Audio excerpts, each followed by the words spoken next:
And since Kamasi reported that story, we've learned that this particular area had not been searched before. It's a couple of miles south from where police last searched, south of the Avenues Mall. Our News 4 Jax crime and safety analyst Gil Smith has been in Bayard with our reporters today following the search and giving us perspective as the day's events unfolded. And Tarek is standing by with Gil right now. Tarek? Yeah, Gil Smith joining us now. Gil, thank you for being here. We've been out through here throughout the day, and even in the evening hours. We've learned that there's some lights being set up out there where investigators are still out there. What are they doing now? They're just still gathering evidence. They're going to take their time with this, be very slow with it, because they want to recreate the scene as it happened when the body was left here. Now, it's a little bit different being outdoors as opposed to being inside, because you have wind, rain, those type of elements that that could tamper with the scene. Also, you have other wildlife out here, you know, depending on how deeply the body was buried.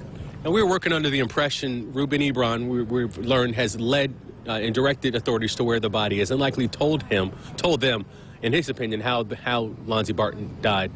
Will they be able to match his story with the forensics of Lonzie's body? Well, that's the main thing they want to try to do. Like you said, before he came out there, I mean, I'm sure he laid out a story as to exactly what happened.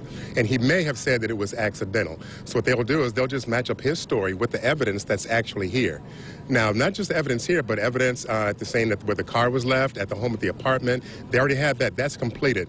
This is the main piece of the puzzle that's been missing the whole time. So they'll take that evidence and match it up with the story and see if it does match up.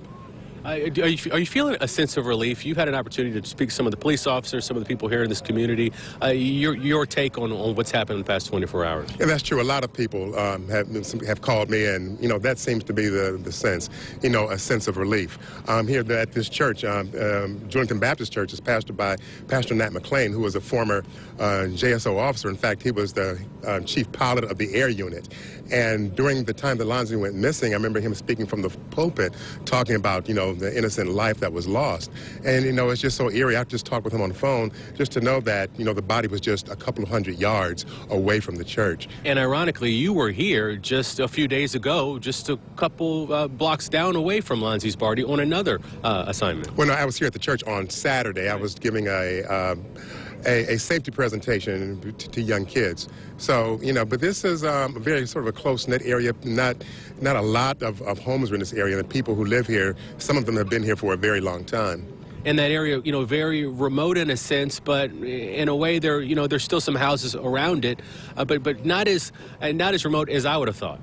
No, you know, not really. But you know, people have set up their homes here. Some people have been here like 20, 30 years. You know, they have a lot of land, 4 or 5 acres. Some people, so you don't really have a lot of homes that are very close back in that area. Yeah, well, Gil, we definitely appreciate you joining us again. Your insight is always appreciated.